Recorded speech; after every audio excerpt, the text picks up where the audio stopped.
Bueno, buenas noches aquí, buenas tardes allá clase cuando vean esto. Como les había explicado en el mensaje que les mandé, esta es la única clase que por fuerza mayor va a ser asynchronous, pero durante esta presentación yo les voy a hacer algunas preguntas y ustedes simplemente tienen que responderlas en un documento de Word y me lo van a poner en Canvas. Ya les voy a explicar con un email cómo van a hacer eso, pero es muy simple.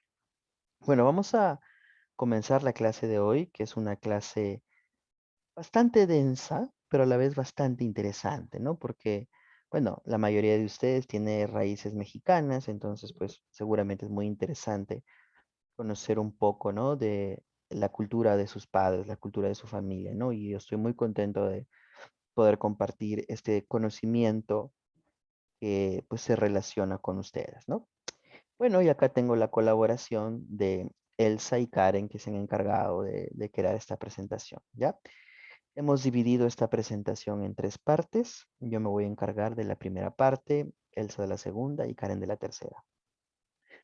Y vamos a comenzar. Entonces, la primera parte es la independencia de México. La semana pasada estuvimos viendo a San Martín, a Simón Bolívar y los movimientos de independencia de Sudamérica. Hoy pues vamos a ver cómo se inició, qué pasó luego y cómo terminó, cómo se consolidó el proceso de independencia de Nueva España, ¿verdad? Que así se llamaba Nueva España y luego pues ya nace como un país independiente.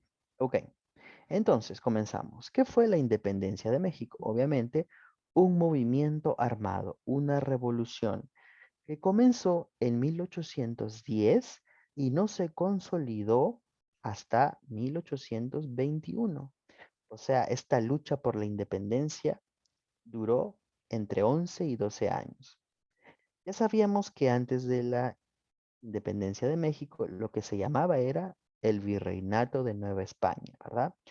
Que había sido una colonia española por más de 300 años, hasta que se da este movimiento, este proceso de independencia que se consolida en 1821 y a partir de ese año ya no existe más el Virreinato de Nueva España, sino que comienza México como un país independiente, soberano, libre de España, pero nace con una situación bien.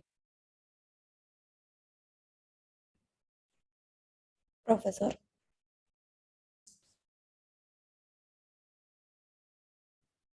profesor, profesor,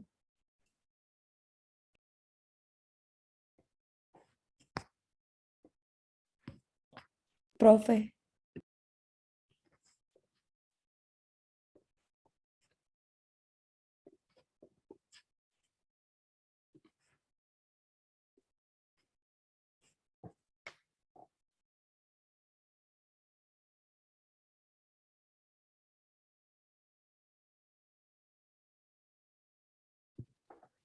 Bueno, continuamos entonces. Les contaba que ahora vamos a ver cómo fue este proceso de independencia, cómo se inició, cómo evolucionó y cómo se consolidó. Primero, hablemos de las causas. ¿Qué motivó a Nueva España a querer independizarse? Primero, como ya sabemos, los criollos y las clases sociales de indígenas estaban ya hartos de que España tenga todo el control político y económico. Grandes diferencias e injusticias sociales, como que los criollos solo pueden ser ciudadanos de segunda clase, porque ya sabemos que solo los peninsulares ocupan los cargos importantes. A los indígenas se les quitó sus tierras y ellos ahora no son dueños de tierra, simplemente trabajan para señores peninsulares que son los dueños de la tierra. Entonces, mucha injusticia social. ¿Y qué está pasando en el extranjero? ¿Cuáles son algunas causas externas que motivaron también a Nueva España a independizarse? Primero, Napoleón de Francia ha invadido a España y España está que concentra su poder militar en tratar de liberarse de Francia. Entonces España tiene sus propios problemas allá en Europa y entonces descuida un poco el poder militar en las Américas, porque necesita concentrarlo allá. Entonces, te hago la primera pregunta para el documento que me vas a enviar.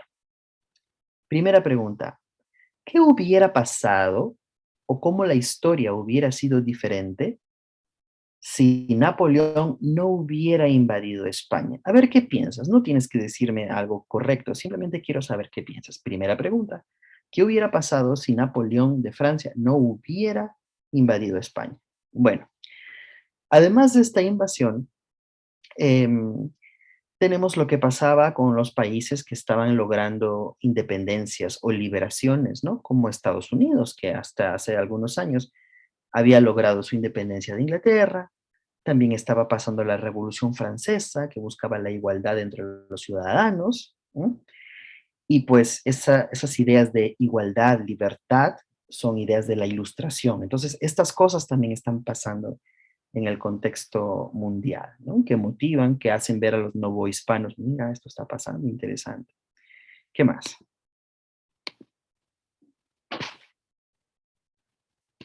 Bien, entonces, ¿qué más? ¿Cómo se inicia este proceso? Pues en Nueva España, en el Virreinato de Nueva España, ya habían grupos de personas que estaban muy descontentos y que se estaban organizando para pensar en posibilidades de liberarse. Una reunión, estos conspiradores se les llamaba, ok, perdón, hubo una reunión en Querétaro de estos conspiradores que fue descubierta esta reunión por los españoles y una señora, la esposa de uno de los conspiradores, avisó a todos y dijeron, ya nos descubrieron, tenemos que empezar de una vez a hacer algo porque ya nos descubrieron y ahorita nos van a atrapar. Y el cura Miguel Hidalgo, un sacerdote que era un gran independentista y le importaba la independencia de Nueva España, dijo, ok, es el momento de empezar.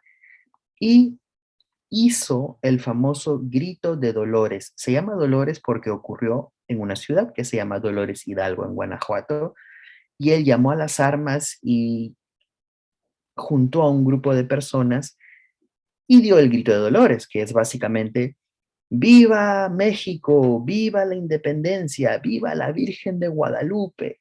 ¿No? Y empezó la revolución en 1810. Rápidamente, algunos generales eh, se unieron a la causa, ¿no? A la causa y pues apareció este movimiento. Pero este movimiento fue bastante inicial, mucha emoción, pero no mucha organización, ¿no? Todavía están empezando a luchar. Em, ¿Qué pasó? Bueno, lo primero que hicieron estos grupos de personas fue tratar de organizarse entre ellos y no simplemente hacer un grito y una revolución desorganizada, ¿no? Entonces empiezan a llamarse entre ellos los diferentes grupos de insurgentes, de independentistas, y tratan de crear una primera organización, ¿no? Y un señor, José María Morelos, que era un capitán del ejército también, llama al primer Congreso mexicano. ¿Y qué es un congreso? Un congreso es un espacio donde vienen representantes de las diferentes regiones o estados de México. Entonces, ellos querían el Congreso de México, que se llamó oficialmente el Congreso de Anahuac, le pusieron ahí una palabra náhuatl, ¿no? Para demostrar su identidad con su pasado, y llaman a representantes de diferentes regiones para empezar a pensar en este nuevo país. Escriben un documento que se llama Los Sentimientos de la Nación, que son sus primeros deseos oficialmente en papel. ¿Qué es lo que quieren estas personas? Independencia total de España, que ya no haya esclavitud, ¿no? Con los afrodescendientes, que todos sean iguales y que el Estado esté correctamente dividido entre un poder ejecutivo, un poder legislativo o congreso y un poder judicial de jueces, ¿no? Justicia. y redactan la primera constitución. Entonces, mira, después de que hacen el grito de Dolores, empiezan a organizarse, ¿no? Estos grupos de personas que buscan la independencia. Crean el primer congreso, crean la primera constitución, pero algo pasa después. Los españoles todavía siguen ahí. Un momentito. Ok. ¿Qué pasa después? José Morelos, el primer padre, perdón, el primer sacerdote Miguel Hidalgo, sus primeros generales, todos son atrapados y todos son fusilados. Entonces, ¿qué pasa cuando son todos las cabezas, ¿no? de los organizadores? Todos son fusilados. Pues hay una decadencia de la lucha de independencia. Las cabezas están fuera, ya no hay quien organice y entonces los grupos de insurgentes se quedan solos tratando de sobrevivir. Entonces ellos ya no están al ataque, sino a la defensa. Pero ahí están que duran, ahí están que se mantienen, ahí están que sobreviven.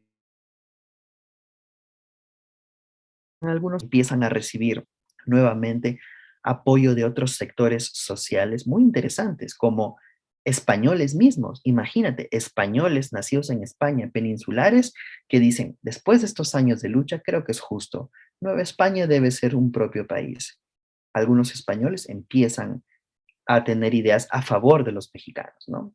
La iglesia también empieza a dar un apoyo importante y otra vez el sentimiento independentista y otra vez el sentimiento independentista vuelve a crecer. Hasta que finalmente ocurre un hecho muy importante, que es esto. El, el rey de España manda a uno de sus generales, que se llama Agustín de Iturbide, a que aplaste una rebelión en el sur de México. Y Agustín de Iturbide, a nombre del rey, va con su ejército al sur para aplastar, acabar con esa rebelión que estaba un poco grande. ¿Y qué es lo que hace? Agustín de Iturbide dice, ¿sabes qué? No obedezco a las órdenes del rey y ahora abrazo la causa de la independencia mexicana. Y en vez de pelearse con Vicente Guerrero, que era el líder de los insurgentes independentistas del sur, se une a él. Y entonces, ese ejército primero de España con el ejército del sur de independentistas se une y crean el ejército trigarante.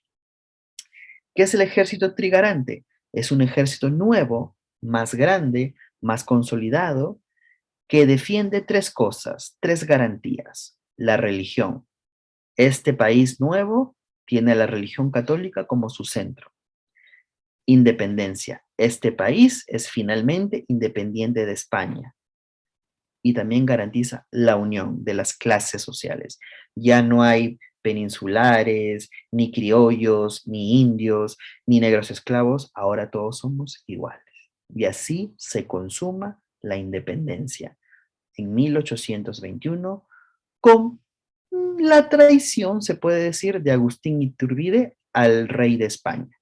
Y él es el que ayuda a que se consolide finalmente la independencia de México. Y así es como tenemos que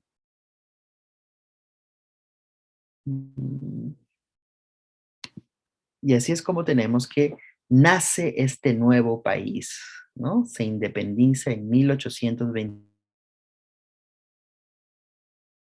Por alguna extraña, no nace como un país republicano democrático que va a escoger su primer presidente. No. Agustín de Iturbide, que fue el general que traicionó al rey, se declara y es apoyado para ser el primer emperador de México.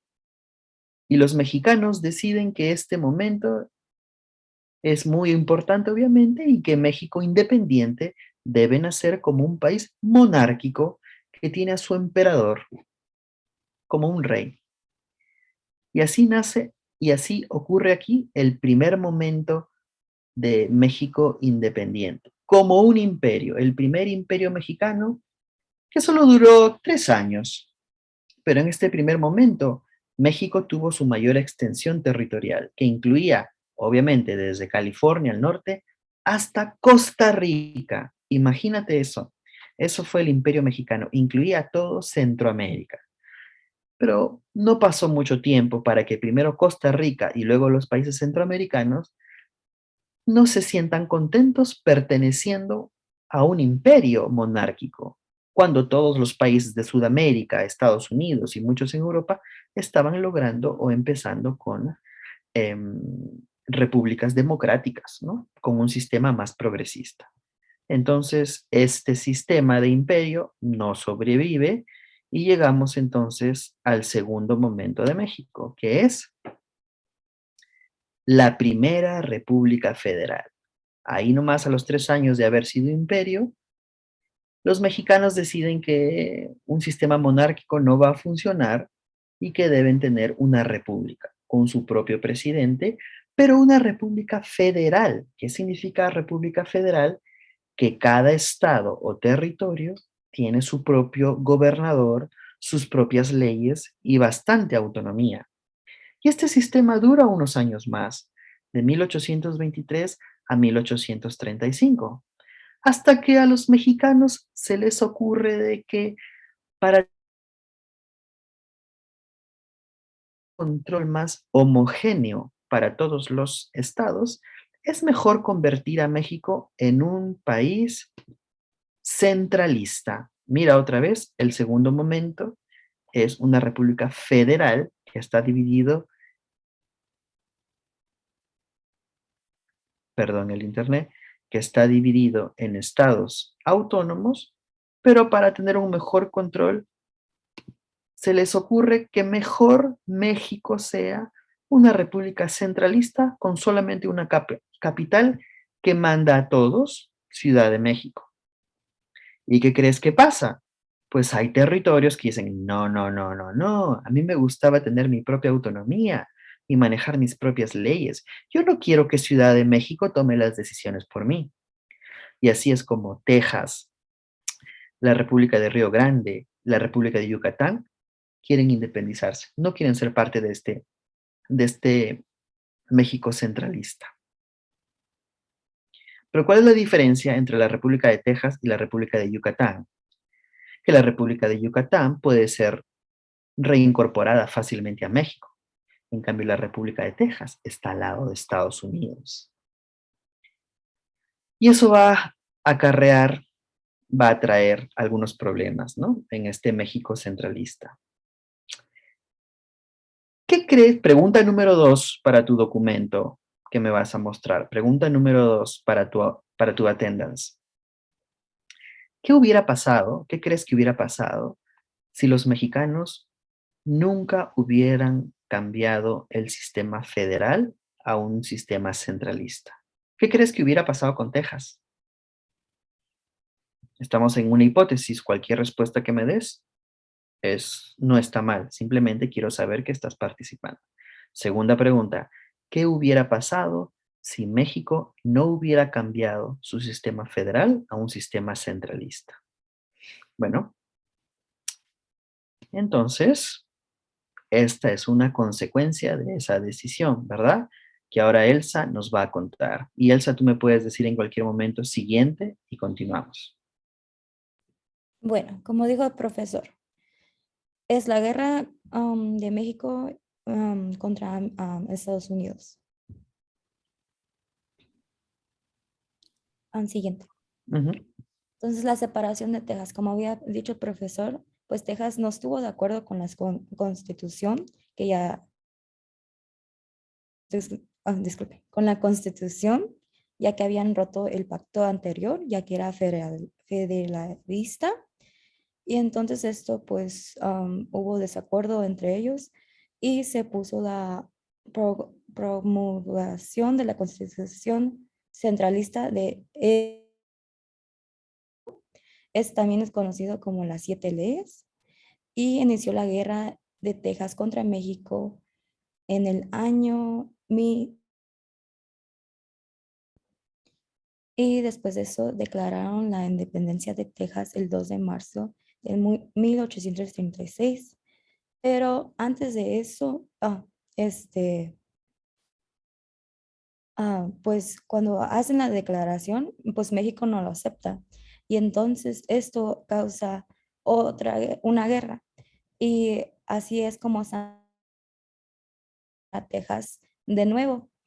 Al llegar al territorio tejano, hacen un ataque a la misión religiosa de Álamo, que actualmente está ubicada en San Antonio. Y esa es la famosa, la batalla de Álamo. Am, Esta batalla fue importante ya que contribuyó con una victoria hacia Santana, pero Perdón, Elsa, no se te escuchó esa parte. Esta batalla fue importante, ¿por qué? contribuyó con una victoria para Santana, lo que permite avanzar a San Antonio. Pero luego este, fue capturado y para hizo una negociación con su libertad. Y este es el Tratado de Velasco.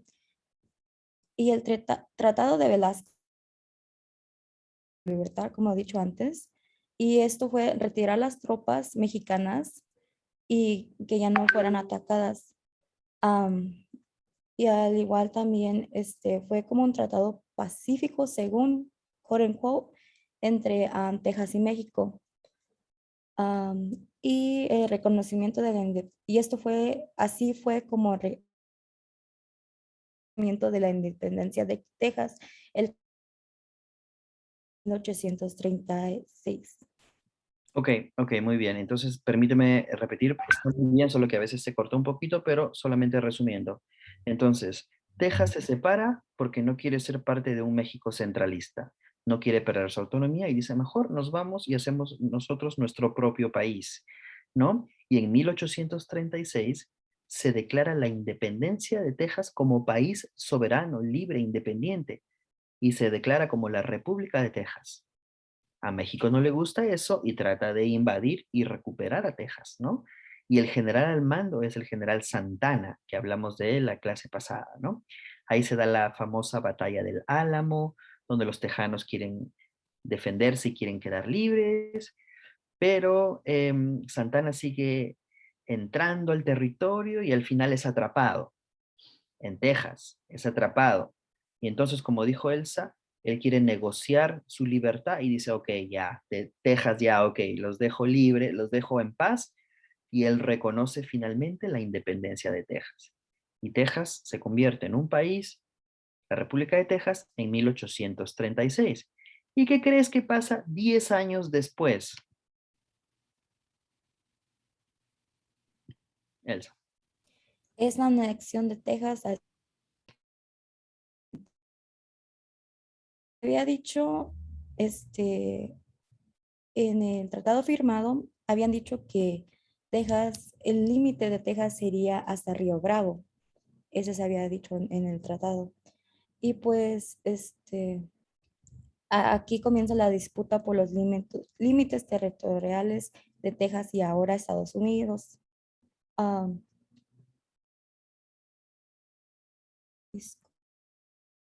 Claro, permíteme esa parte, claro, sí. Entonces, cuando Texas consigue su independencia, ellos piensan que, o México piensa que el territorio de Texas es toda la parte rosada, que como pueden ver en el mapa, ¿no? Hasta el río Bravo. Pero luego de que Texas pasa a ser parte de Estados Unidos, Texas dice, ah, no, nuestro límite es el Río Grande, mucho más hacia el oeste, ¿no? Mucho más hacia el oeste. Y México dice, ¿Texas qué? ¿Texas el Río Grande? Nunca fue esto de Texas. Y Texas dice, sí, sí, sí, nuestro límite es hasta el Río Grande. Y Estados Unidos dice, bueno, si eso dice Texas, pues ahora Texas es de Estados Unidos. Entonces ocurre esta disputa territorial, ¿no? Por ese territorio que según México nunca había sido de Texas y según Texas y Estados Unidos era de Texas y ahora de Estados Unidos. Y empieza la guerra entre Estados Unidos y México. ¿Qué pasa al final? Todos ya lo sabemos. Estados Unidos gana, Y no solamente consolida este territorio que estaba en disputa, sino que se queda con muchísimo más territorio. California, Nevada y todo eso, ¿no? Entonces, al final, pues gana Estados Unidos, se firma este tratado que se llama Guadalupe Hidalgo, y Estados Unidos gana tanto territorio que es 25% más de territorio. Y México pierde más de la mitad de lo que había sido. Y acá lo tenemos en estas líneas, adhesión de más de 25% al territorio americano y pérdida de más del 50%, más de la mitad del territorio mexicano. Imagínate eso. ¿Qué más? Él sabe, cuéntanos. Pues aquí se puede ver Hidalgo, como está, ya vieron, fue pues muchísimo territorio que México perdió y luego está el después del tratado y como dijo el profesor, pierde más de 50% del territorio. Perfecto. ¿Qué más?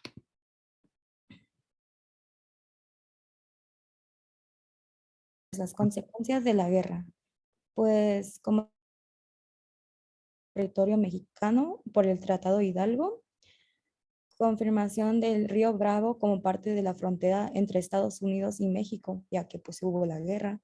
Y pues además una causa muy grande y importante fue la invasión estadounidense en México. Fueron.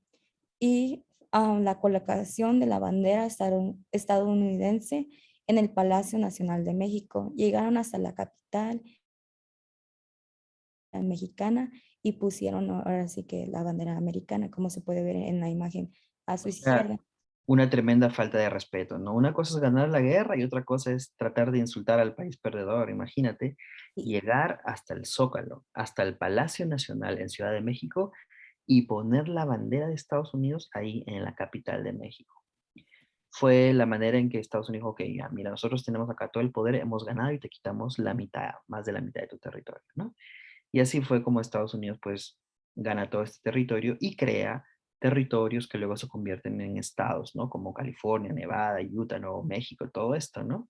Bueno, Texas ya había sido, Colorado, Arizona, partes de Wyoming, Kansas y Oklahoma. Un gran, gran, gran territorio, ¿no? ¿Qué más? Ujú. Entonces, Elsa, ¿qué pasa cuando México se da cuenta de que su idea de hacer un país centralista causó tanta desgracia? ¿Qué pasa después? pues ahora sí que la Segunda República Federal Lo viene. vuelven a hacer federal, ¿no? Lo vuelven a hacer federal con cada estado otra vez que tenga su propia autonomía. ¿Y qué pasa aquí?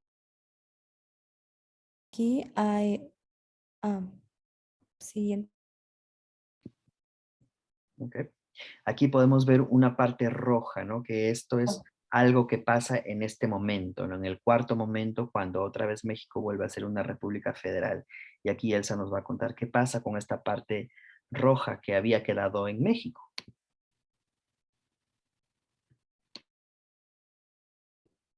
Sería la Cranston Purchase. Y como dijo el profesor, fue, um, se compró territorio mexicano para hacer la construcción de ferrocarril. Este, um, la compraron, Estados Unidos compró, bueno, pues el territorio por 50 mil millones de dólares y pues 50 millones, nada más, 50 millones de dólares. disculpe. Y pues la firma del Tratado de Mesía fue el 53 y fue la venta por Santana todavía, que era ahora sí estaba el presidente. Ok, ok, déjame explicar esta parte un poquito con más detalle. Entonces, regresemos acá. México otra vez vuelve a ser una república federal y tiene todavía esta parte roja. Esta parte roja no había perdido después de la guerra. Pero ¿qué pasa después? Estados Unidos se da cuenta que ahora tiene a California y tiene que unir a California con el resto, ¿no? Con el este de Estados Unidos, con Georgia, tiene que unir con otro, con Washington. Entonces se da cuenta que necesita construir un ferrocarril, un tren que llegue hasta California. Y por la cuestión de la geografía y las montañas, necesita más territorio al sur todavía. Ya ganó un montón de territorio, pero necesita más territorio al sur. Entonces el presidente le dice a este señor Gadsden, le dice, dile a los mexicanos que necesitamos más territorio, ofréceles 50 millones de dólares y cómprate todo esto. Mira, imagínate, Sonora, Chihuahua, Coahuila. El presidente quería comprar todo este territorio y dijo, obviamente, si no quieren, igual se lo quitamos. Pero el Congreso de Estados Unidos no lo permitió. Tú pensarás, ¿que el Congreso de Estados Unidos se opuso a quitarle más territorio a México? ¿Por qué? Si lo más lógico es que si el presidente dice quitemos más territorio, pues el Congreso de Estados Unidos, sobre todo, quiere más territorio. Pero ¿qué pasó? En ese momento estaba ocurriendo la guerra civil entre el norte y el sur de Estados Unidos. El Congreso estaba en el norte, el presidente estaba en el norte.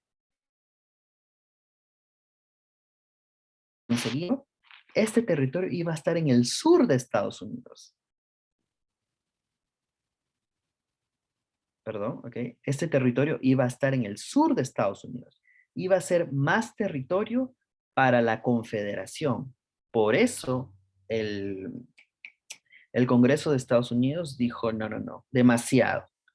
Así que al final aceptaron con simplemente comprar un pedazo pequeño más. Y Santana también dijo lo mismo. El presidente de México dijo, no, no, no, esto es demasiado.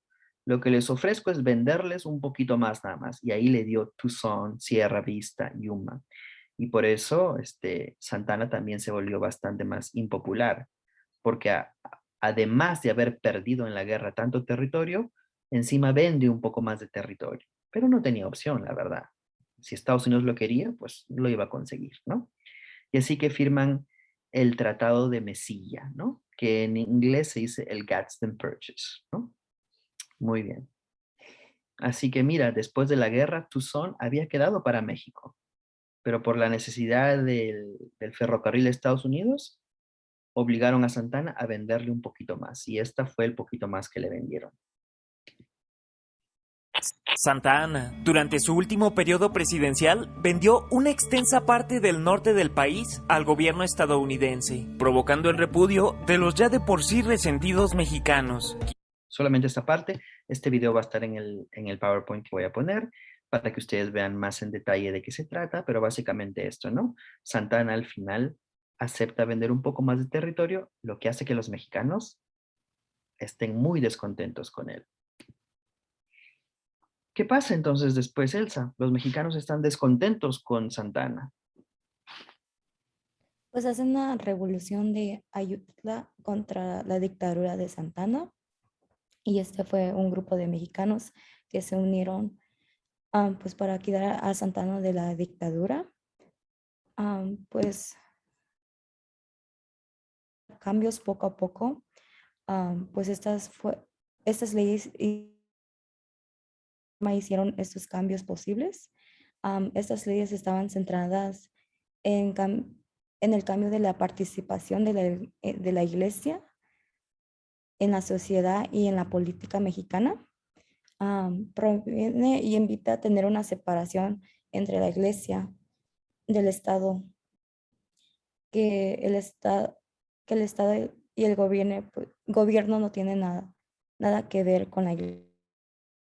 Claro, pero antes de que nos cuentes de la reforma, déjame contar un poquito de quién era Santana, que aquí y tú lo vas a mencionar después, pero solamente yo hablo de su carácter. Santana y era un dictador conservador. ¿Qué significa conservador? Que se apoyaba en la iglesia y en las clases altas para oprimir a todo el pueblo. Era un dictador, había tomado malas decisiones, siempre de la mano de la iglesia, siempre a nombre de Dios y a nombre de Cristo, apoyándose y apoyando a los ricos y oprimiendo al pueblo. Por eso existe esta revolución. Y esta revolución es anticonservadora, es una revolución liberal, ¿no? Es una revolución, es una primera revolución liberal y empiezan a haber unas reformas. Y las primeras reformas es, quitemos a la iglesia de aquí. Santana siempre apoyándose de la iglesia tiene mucho dinero, las clases altas, muy conservadores, no. Ahora vamos a quitar de la iglesia no tiene por qué tomar decisiones en el país, la iglesia no tiene por qué tomar decisiones en el gobierno, en la manera de gobierno. La iglesia no debe tener tantas tierras, tanto dinero, esas tierras lo necesita el pueblo, lo necesita la gente, ¿no? ¿Por qué la iglesia tiene que tener a los cementerios, a las fiestas nacionales? No. Entonces, como decía Elsa, ocurren estas reformas, estos cambios, y ya la sociedad mexicana está volviéndose un poquito más liberal. Y esta es la revolución de Ayutla, ¿no?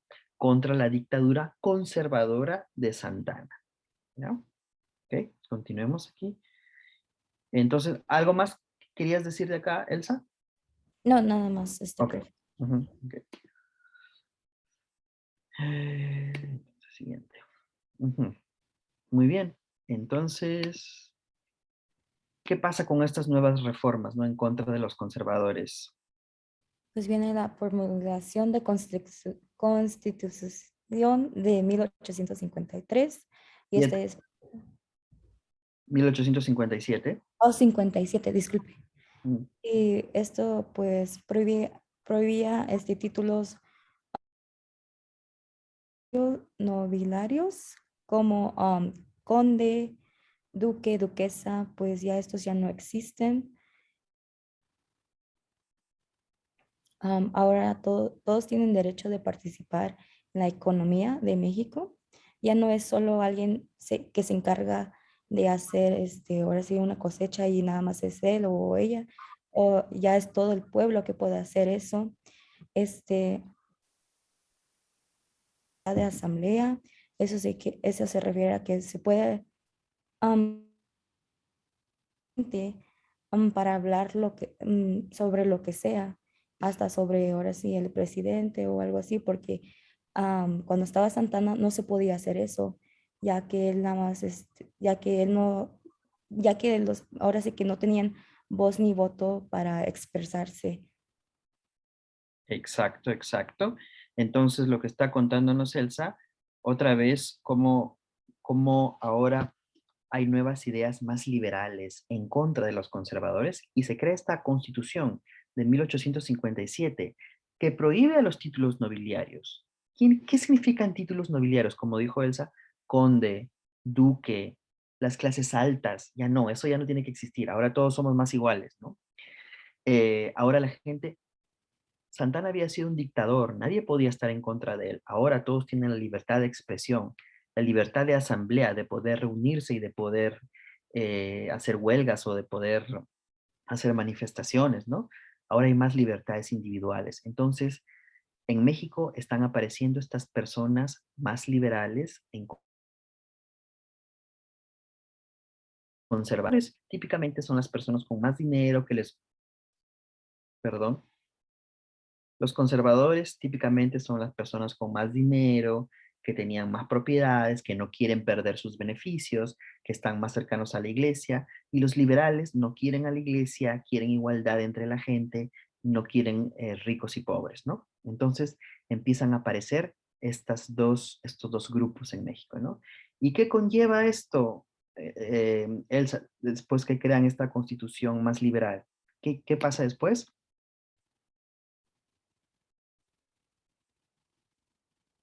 Pues hay una guerra de reformas, liberales versus conservadores. Los liberales pues querían una democracia respectiva y los conservadores querían la monarquía absoluta. Ajá. Más que monarquía, era como una cabeza como Santana, un dictador que controla todo y claro, favorece a la gente más rica, ¿no? Los liberales quieren igualdad, democracia, ¿no? Y esto pasa, ¿no? Existe esta guerra y la primera guerra civil de México. Cuando hablamos de Civil War, pues pensamos en Estados Unidos, ¿no? Pero a veces ignoramos que casi cada país ha tenido su propia guerra civil. En Estados Unidos la guerra civil fue norte versus sur, el sistema de esclavitud, ¿no? Influyendo. En México fue conservadores versus liberales. ¿Qué pasa después, Elsa?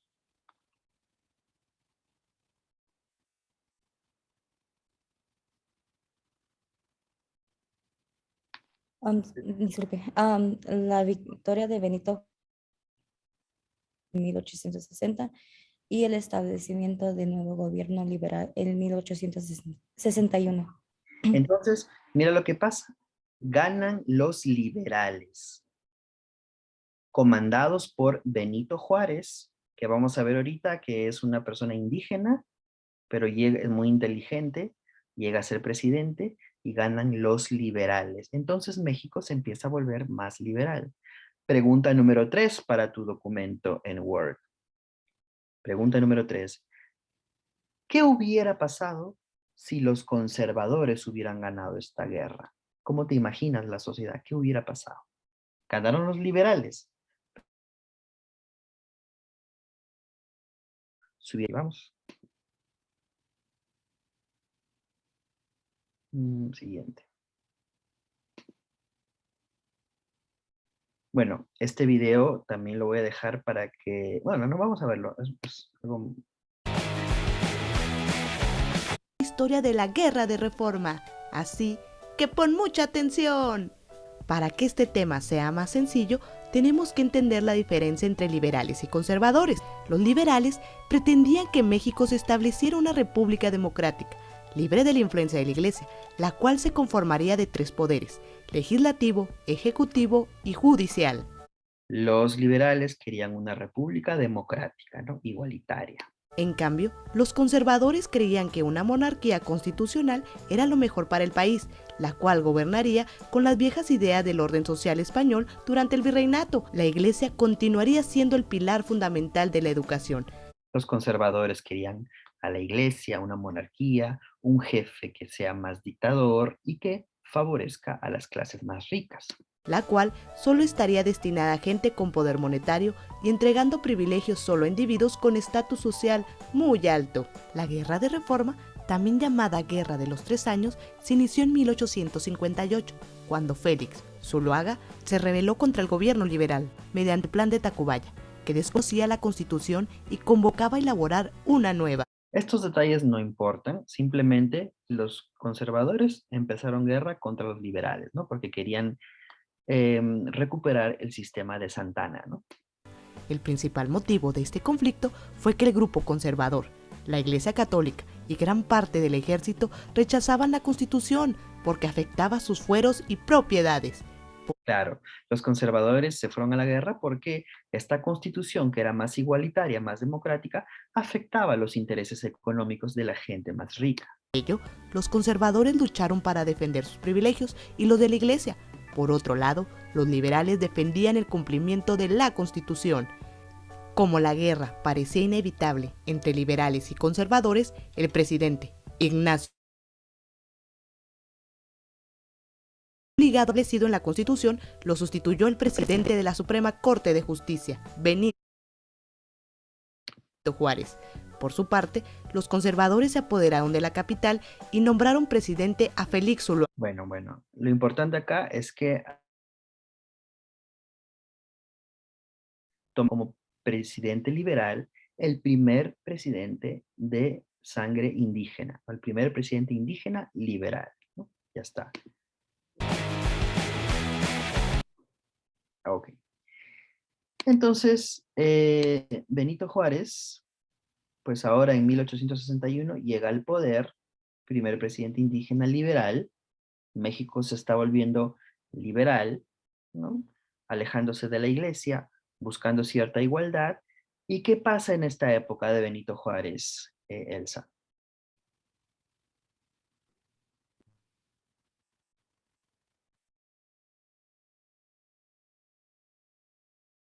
¿Aló, Elsa?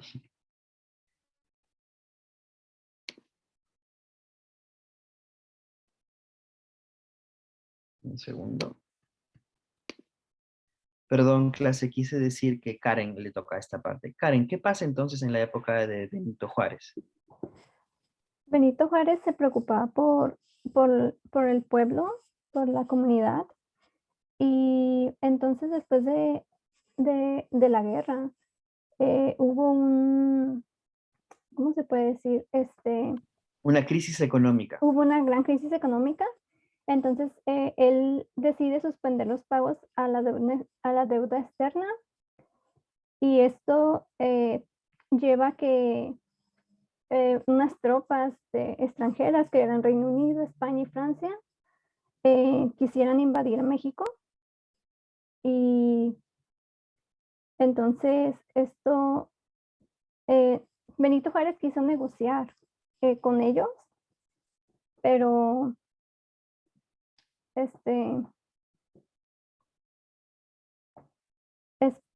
perdón,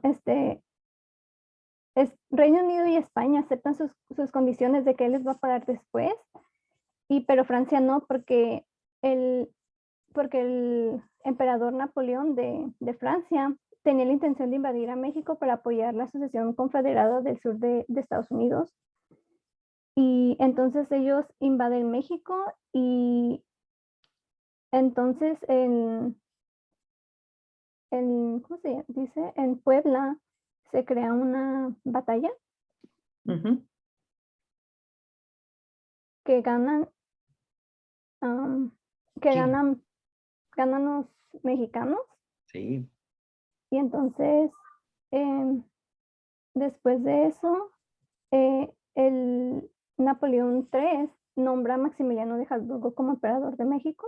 Espérate, que ganaron los mexicanos. ¿Qué pasó Sí. entonces? Déjame, muy bien, lo has explicado muy bien. Déjame recapitular esta parte nada más. Entonces, como dijo Karen, Benito Juárez llega a ser el presidente liberal, pero después de una guerra. ¿Y cuál es la consecuencia directa de una guerra? Pues hay mucha deuda, crisis económica, hay que reorganizar el país, hay que reconstruir mucho, ¿no?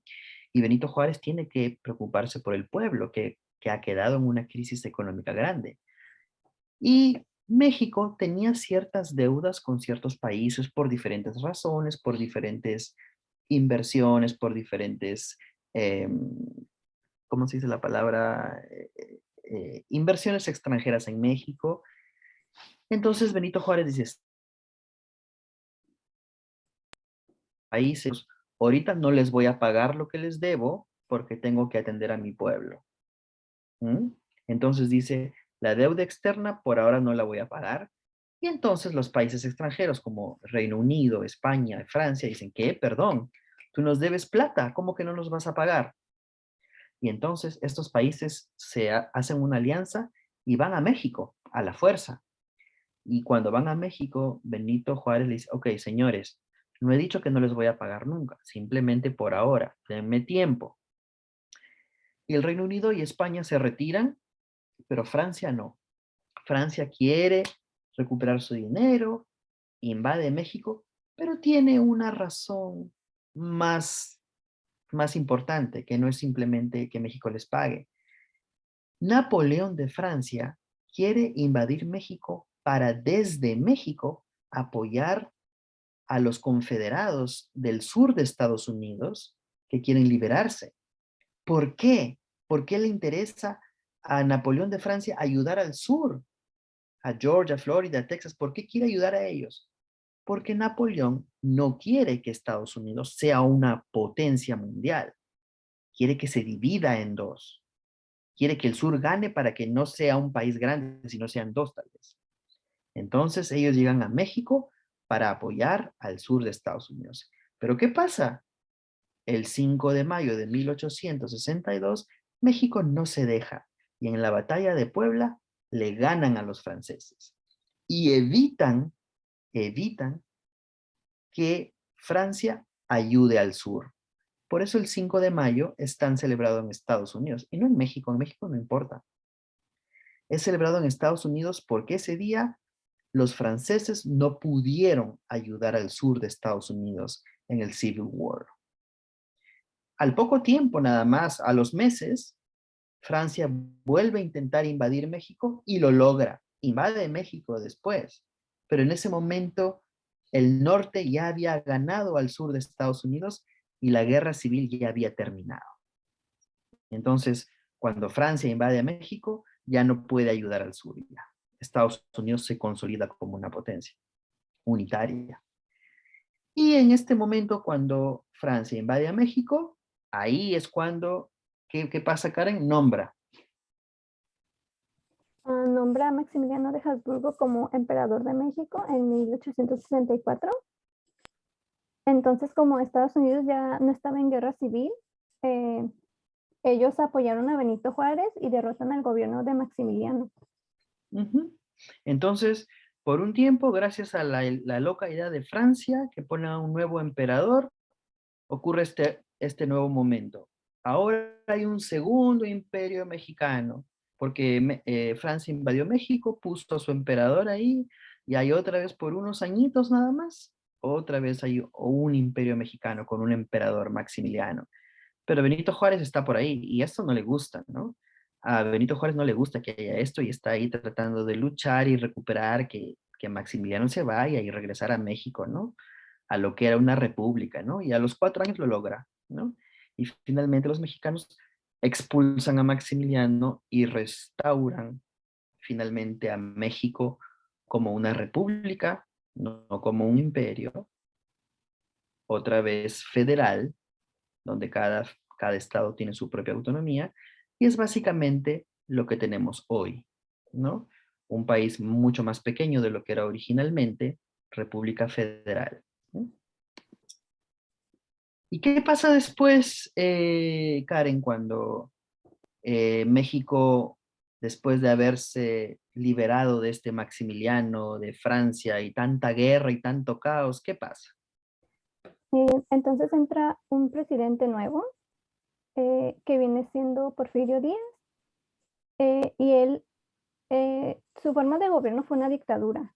Entonces al principio él cambió la constitución y quitó la reelección, las elecciones, para que la reelección indefinida, para que él pueda ser presidente por mucho tiempo, y su mandato duró más de 30 años.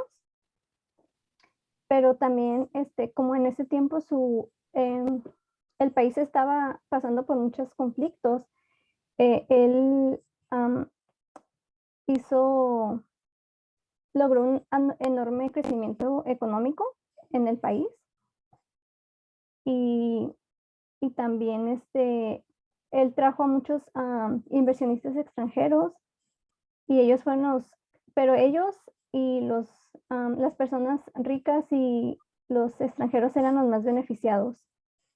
Entonces eso creó un gran descontento para las personas pobres. Siguiente. Ajá, muy bien, déjame repetirlo nada más, pero muy bien lo explicaste. Entonces, ¿qué había pasado? México se restaura como República Federal después de pelear por este momento, después de expulsar a Maximiliano, y otra vez México entra en crisis económica, en caos, en reorganizaciones. Imagínate todo lo que ha pasado México, increíble. Por eso que entra como un militar, ¿verdad? Como un presidente, pero él quiere quedarse en el poder. Él quiere quedarse en el poder, cambia la constitución y permite que haya reelección y reelección y reelección. Y que cada 6 años él pueda postular a las elecciones y pueda ser elegido. Se cree ahora que, eh, se cree ahora que sus reelecciones eran siempre fraudes, ¿no? Pero el punto es que él estuvo en el poder 30 años, 30 años. Y al estar 30 años, pues se convirtió en un dictador opresor, no había libertad de expresión otra vez, él tenía el control de todo otra vez. Sin embargo, con su mano dura, con su opresión y con eliminar a sus opositores, él pudo traer pudo destruir el caos que había, porque él con mano dura empezó a controlar todo. Y con mano dura también trajo mucho desarrollo económico, porque algo muy positivo que él tuvo fue crear el mercado libre con otros países y llegaron muchas personas que invested, ¿no? Con dinero, crearon empresas, contrataron personas y hubo un desarrollo económico muy importante. Sin embargo, pues cuando hay un capitalismo de libre mercado, la macroeconomía crece, hay mucha gente más rica ahora, pero también las clases sociales se separan y también los pobres se hacen más pobres y los ricos se hacen más ricos. Claro, en general el país se desarrolla económicamente, pero dentro de la sociedad hay una distancia más entre pobres y ricos, ¿no? ¿Qué causa eso? Un segundo. Ok, pues esto.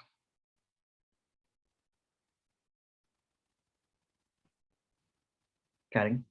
Entonces, am, la dictadura de Porfirio Díaz causa un gran descontento, especialmente para las personas indígenas. Y entonces entra un Francisco Madero, quien era un político que tenía ideas un poco más socialistas, que favorecían un poco más a esas personas. Entonces él se lanza como candidato y al final Porfirio Díaz vuelve a ganar la elección y él lo acusa de fraude. Lo acusa de fraude y, y él lanza un plan para quitarlo del poder, el plan de San Luis. A ver, espérate, estás contándome esto, ¿no? Ok, solamente acá esta pequeña recap. Entonces, ¿qué es la Revolución Mexicana? La Revolución Mexicana es el conflicto armado, otra guerra civil, ¿no? Otra guerra civil de México, pero mucho más grande. Murieron más de 1 millón de personas en México. Y esto ocurre para terminar la dictadura de 30 años de Porfirio Díaz. La gente más pobre, los indígenas y campesinos, se unen, se organizan y se arman para sacar del poder a ese dictador. Causas: desigualdad social, concentración de riquezas en pequeños grupos de personas, los ricos son pocos y tienen mucho, los pobres son muchos y tienen poco.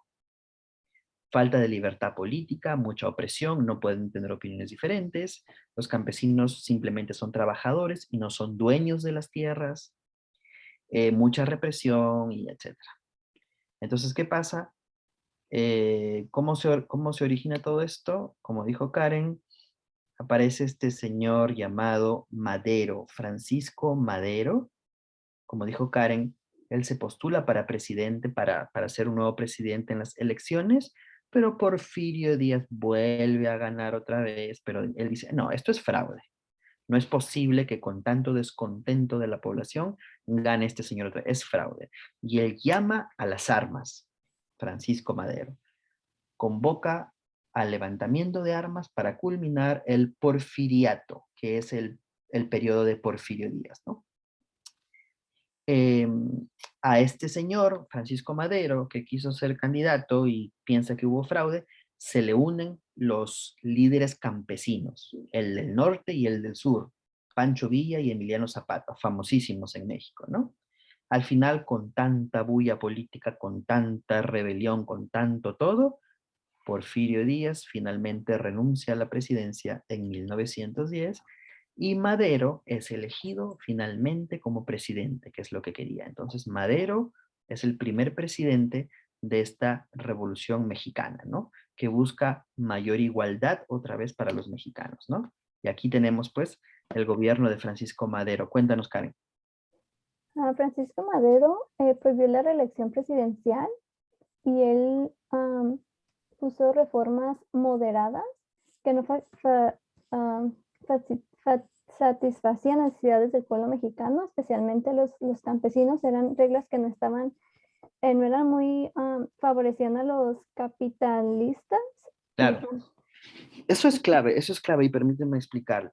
Primero, Francisco Madero otra vez se vuelve presidente después de Porfirio Díaz, que había sido reelegido tantas veces, y él dice, voy a prohibir la reelección presidencial, porque si hay reelección presidencial, un presidente puede quedarse en el poder mucho tiempo. Ya, no va a haber de aquí en adelante más reelección presidencial, que por eso ahora en México no hay.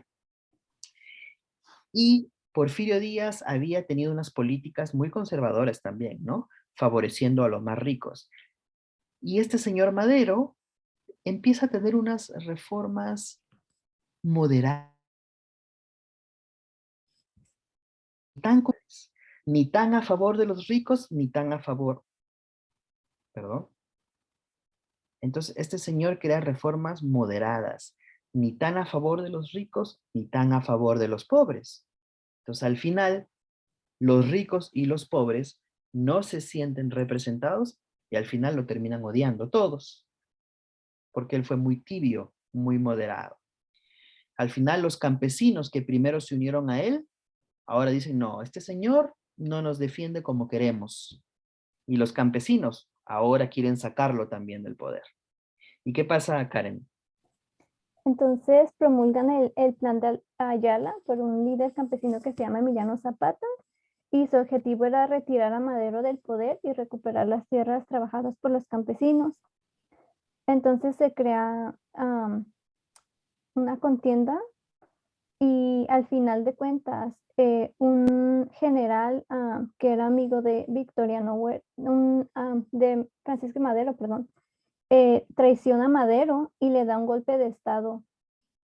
Y después de eso lo asesina y Huerta queda como presidente. Muy bien. Entonces, déjame explicar algo aquí.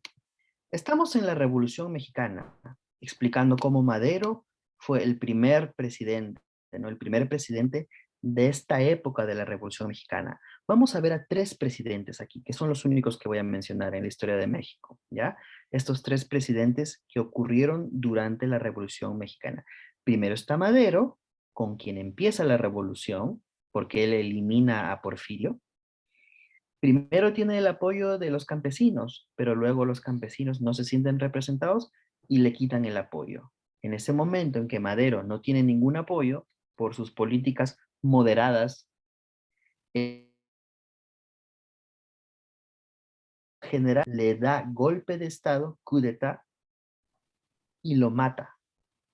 Y este traidor se llamaba Victoriano Huerta, que fue el segundo presidente de esta época. Pero Victoriano Huerta era otro dictador sueldo que trató de eliminar a Madero para quedarse en el poder ahí. ¿Y qué pasa aquí, Karen? Él no tenía ninguna intención de hacer elecciones, o sea, él quería seguir en el poder y él tampoco quería ayudar a los campesinos, ni a los obreros, ni a los mineros. Entonces, nuevamente los líderes Campesinos. campesinos, que eran Pancho Villa y Emiliano Zapata, se levantan en guerra y también se les une un gobernador de Coahuila, que él tenía mucho poder, y crea un ejército constitucionalista y se van también a una guerra y, y hacen que renuncie Huerta a la presidencia y nombran a Carranza como presidente. Ya, entonces Victoriano Huerta, el traidor que mató a Madero, pues a la fuerza se mete en el poder y quiere estar en el poder. Y tiene el error de realmente no estar representando a nadie, ¿no? Los campesinos también lo odian. Mucho caos en México, ¿no? Entonces, este señor, Victoriano Huerta, para quedarse en el poder, empieza a contactar a cada gobernador de cada estado y le dice, tú me tienes que apoyar, tú me tienes que apoyar. Si la gente está en contra de mí, tú me tienes que apoyar. Y se encarga de comunicarse con cada gobernador y hacer que le juren lealtad. Algunos gobernadores le dicen, no, no te reconozco traidor. Y él los mataba, los fusilaba a los gobernadores que no querían apoyarlo. Y existe este gobernador de Coahuila, Venustiano Carranza, que reconozco, y no solamente no te reconozco, sino que voy a armar mi ejército para ir en contra de ti. Y es lo que hace Venustiano Carranza, forma un ejército constitucionalista y arma un grupo grande de personas que va a expulsar finalmente a este dictador suelo, ¿no? ¿Y qué pasa luego de que saca a este dictador suelo? Pues el tercer presidente es Venustiano Carranza. Él ocupa el lugar, ¿no?, de la presidencia y él hace algo muy, muy importante. ¿Qué es? ¿Qué pasa? Entonces, Venustiano Carranza hace una convocatoria a un Congreso Constituyente para redactar una nueva constitución política que favorecía a todo el pueblo, especialmente a los campesinos, ya que les ayudaba a que tuvieran derechos fundamentales como igualdad, libertad, seguridad, educación, y también se estableció un sistema federal y la separación de los poderes y también la no reelección. Ujú. Entonces, Venustiano Carranza, este gobernador de Coahuila valiente, que finalmente se rebela con ese dictador suelo, ese dictador, pues llega a la presidencia, lo reeligen y formalizan su presidencia, y él hace algo muy bueno por México. Él convoca a un Congreso Constituyente que redacta una nueva constitución. Y esta constitución ha servido de modelo para muchos países, porque fue una muy avanzada, buena, poniendo énfasis, poniendo énfasis en los derechos sociales de la persona. Los mexicanos tienen que prestar atención a la sociedad, a los derechos de libertad, igualdad, educación, salud, cosas que ahora todas las constituciones la tienen, pero eso fue gracias a la iniciativa de Venustiano Carranza, ¿no? También en esta constitución pues se formaliza finalmente los estados federales de México, pues se llega a un nivel de formación muy avanzada. Se garantiza que nunca más un presidente en México va a ser reelegido, que es lo que tienen ahora, y pues muchos logros y avances políticos, ¿ya? Entonces, ¿y qué pasa, Karen, al final? Pues después de la promulgación de esta nueva constitución, se da por terminada la Revolución Mexicana, y una de las consecuencias que tuvo esta revolución fue que hicieron que Porfirio Díaz renunciara a la presidencia y también que se quitaran las ideas conservadoras radicales, y también se hace esta nueva constitución, se nacionaliza el suelo y el subsuelo, que son como todas las cosas que son del país, como, ¿cómo se puede decir? Por el petróleo. Claro, todas las cosas que están en el suelo y debajo del suelo, como el petróleo, los minerales o la agricultura. Se quedan, son propiedades del país, o sea, se queda para el pueblo de México. También se hace la reforma agraria, la reforma a la ley de educación pública para que todos tengan educación gratuita y obligatoria. El petróleo se nacionaliza. También se mejora la situación laboral de los trabajadores y se crea el sindicalismo y la repartición de los latifundios entre el campesinado, o sea que todas las tierras son repartidas entre los campesinos que trabajan esas tierras. Esto es más o menos lo mismo a la reforma agraria. La reforma agraria significa que ahora las grandes tierras no pertenecen a los dueños ricos que son dueños de todo, sino pertenece a los campesinos mismos que trabajan la tierra. Ok, bueno, clase, y aquí les pongo la tercera pregunta. Solamente van a ser 3 preguntas que me tienen que dar en un documento de Word. La tercera pregunta es, ¿Cómo sería México? ¿O qué hubiera pasado si la Revolución Mexicana nunca hubiera ocurrido? Si Madero no hubiera tenido la iniciativa de cambiar el sistema, ¿cómo sería México y qué hubiera ocurrido? ¿Ya? Bueno, eso es todo con respecto a la presentación. Yo sé que es densa, lo voy a tratar de volver a explicar más específico en la hoja de trabajo del jueves, que nos vamos a reunir por Zoom, ¿ya? Yo sé que es densa, pero voy a tratar de simplificarlo para que ustedes entiendan las cosas más importantes, ¿no? Entonces, por favor, esas 3 preguntas que les he dejado a través de esta presentación, simplemente escríbanlo en un documento de Word, solo las respuestas. 1 tal, 2 tal, 3 tal. Son situaciones hipotéticas, así que nada es correcto o incorrecto, simplemente algunas ideas. Y eso les va a garantizar su attendance del día, ¿ya? Bueno, eso es todo, clase, y nos vemos el jueves por Zoom a la hora de siempre.